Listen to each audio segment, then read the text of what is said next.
logically, if we talk about mental challenges, mental problems that can be named, then one would think of psychosis as knocking on the door of people who practice meditation intensively. It's of course then, if that happens, and it has happened, in the early days with Lama Lhündrup, it has happened that people entered psychosis. Fortunately, we were there. I say we because this famous psychiatrist Edward Potwell was part of my retreat group. We were together, and he had worked extensively with psychotic patients, people who were still motivated after more than 10 years of psychosis and hospitalization, and so still motivated to find their way out. When that motivation is there, actually, what we can do is we can help the person to recognize the islands of clarity, the moments of lucidity in the process of clinging to every sensory impression, every thought that comes by, interpreting that, making chains of it, blowing it up into daydreams, into psychotic projections, and so on. In between this is not continuous. The psychosis is not something that continues 24 hours. It is sometimes stronger and then less, and sometimes there are moments where the person is completely sane. And the way to work with people who are in such a psychotic crisis or longer-standing psychosis is to always emphasize the sane aspect, these islands of sanity, these moments of clarity, when it is not uncomfortable for a short time to be in that shared world. Because psychosis means you go into a world which has its own dynamics and difficult to communicate with the world of the observer, we in that case. And so at moments there comes a shared world. And when that is experienced as something happy, something joyful, something inspiring, then the motivation to have more of those phases of clarity increases. If they are acknowledged. So actually we acknowledge the sanity in the person which has become insane. They might say it themselves, I've become insane. It's not like a negative way of describing that. And they are sane. Okay, so we acknowledge that. And then from there we can also see what are the drives, the driving forces that lead to the psychotic explosions or inner dramas and so on. And we encounter something which is similar to what I said in the part about depression, is that it has to do with giving meaning to life. That is, Edward would call it, there is often a spiritual dimension to psychosis.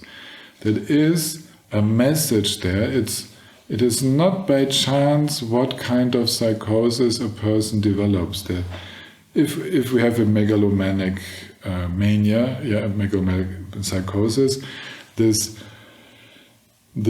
great self-esteem of seeing maybe the possibility to save the world and so on, and it shows a concern about the world, it shows the wish to do something helpful in this world, it shows a lack of self-esteem and how that could be dealt with. And so when these needs and fears are addressed, when the meaning of life is becoming clearer in working with psychotic patients, then things become easier.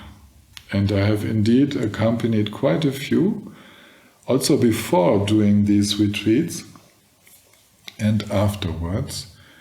And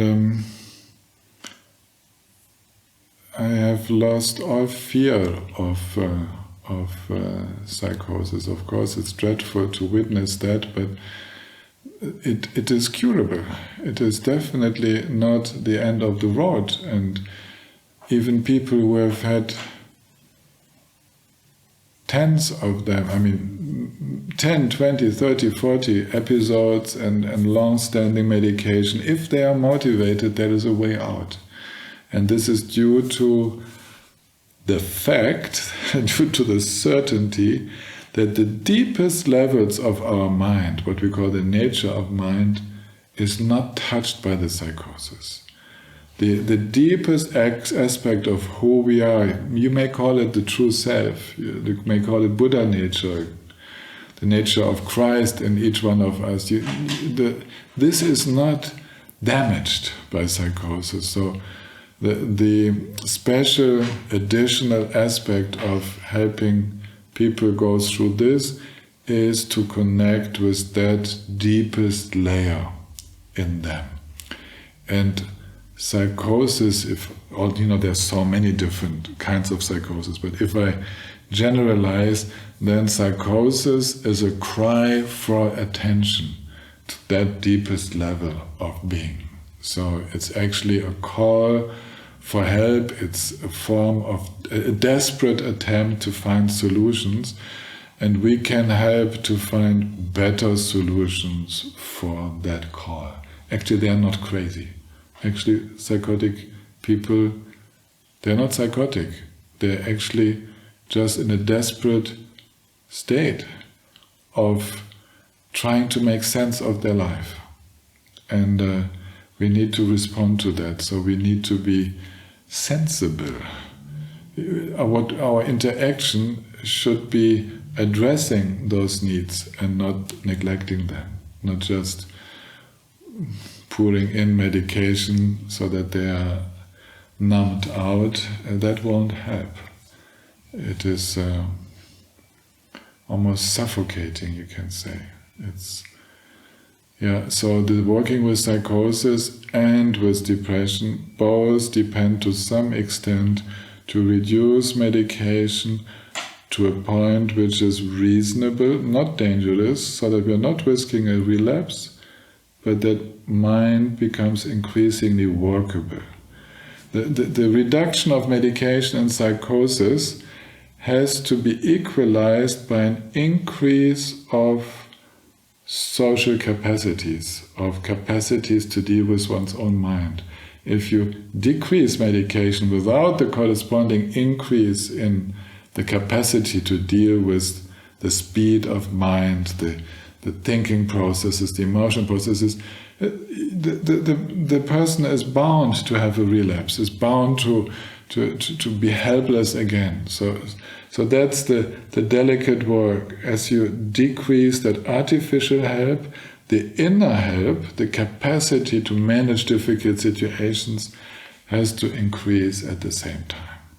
And that's the delicate work in accompanying people in this process over probably several years, but for short psychotic crisis it can even be over within a week or 2 weeks. So then don't have to be afraid of that.